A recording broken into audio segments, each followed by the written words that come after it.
Chapter 5, page 39.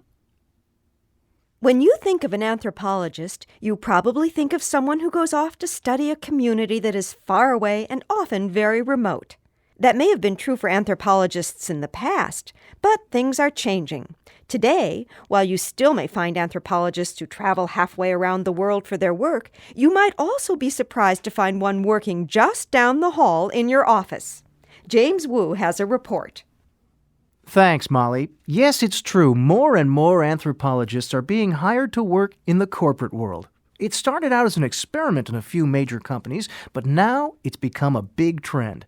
Companies use anthropologists to understand their workers and customers better and to help design products that work best for their customers. So, how do the anthropologists get this information? With detailed observation, careful interviewing, and clear documentation. In other words, they use the same skills they would use in a remote village in the middle of nowhere. Now, I have Sarah Patton here. She is an anthropologist who has worked in a small Eskimo village up near the Arctic Circle, and she now works for a major telecommunications company. Are they two very different jobs and situations or not? Tell us about it, Sarah. Of course, there are some differences. But really, the way I study people and communities is the same wherever it is. People often don't realize that corporate settings are usually very complex, really pretty much like a small community. I mean that there are all different kinds of people with different opinions and personalities who work or don't work together in different ways. And what is your job like in a company? What exactly do you do? Well, it depends on what the company needs at a given time.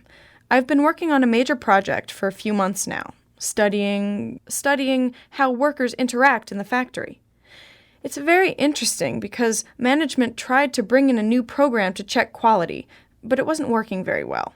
We're not finished with the work yet, but I think that a large part of the problem was that management wasn't paying attention to the dynamics of this group. Some workers were upset because they weren't consulted about the change. And then they influenced the other workers who might have accepted this new program more easily. Management had no idea what was going on. They just knew that the new program wasn't accepted. That's interesting.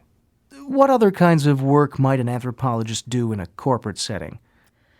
Let's see. A colleague of mine in another company looks at how people really use technology. He goes in and observes them in their homes over a few days to see what they really do with technology. I think this is an example of how anthropology can really help business. In the past, people might have just asked people how they used email or cell phones or whatever. Now, when you ask people how they use something, they'll give you an answer, but it may not give a completely accurate picture. You mean, for example, they might say they use email less than they really do, or something like that? Yes, exactly. And that's where direct observation can help. Okay. And then a company could use this information as they improve old products or design new ones. Yes. They might also look at a certain population. For example, the focus might be on how teenagers use home computers or something like that. And in that case, the anthropologist might spend a lot of time with teenagers. I think I'd prefer the village near the Arctic Circle.